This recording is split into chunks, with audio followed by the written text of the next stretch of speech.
With the collapse of the oil embargo to force Iran into a confrontation over the Straits of Hormuz, the US and Israel are looking for another way to get the long-sought war with Iran started, and more to the point, need to make it look like Iran is starting hostilities in order to make it politically and more difficult for Russia and China to support Iran. Now, recall that Israel has a past history of attacking US warships and framing others to trick the US into attacks on Israel's enemies, with the Israeli attack on the USS Liberty, initially blamed on Egypt, as the most well-known example. So here we have the USS Enterprise, the oldest carrier in the fleet, on her last legs, scheduled to be decommissioned next year. Her name is well known in part because of the Star Trek TV series. Decommissioning a nuclear aircraft carrier is a very expensive process.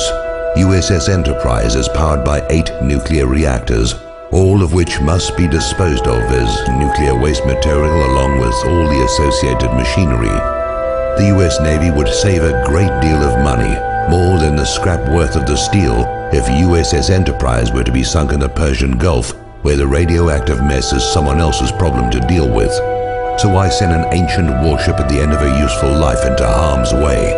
The same reason Franklin Roosevelt moved a bunch of obsolete warships from San Diego to Pearl Harbor, while their newer carriers and warships were well away from Hawaii on December the 7th, 1941. Israel has 3 Dolphin submarines, given to her by Germany.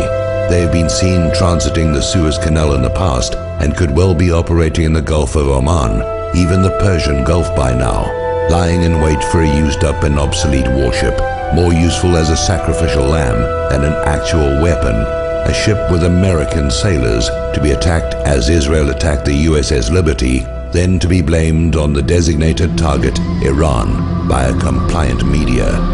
If you agree with this analysis, please post this video everywhere you see this carrier story. If we can make them doubt a false flag will be believed, maybe they'll call it off.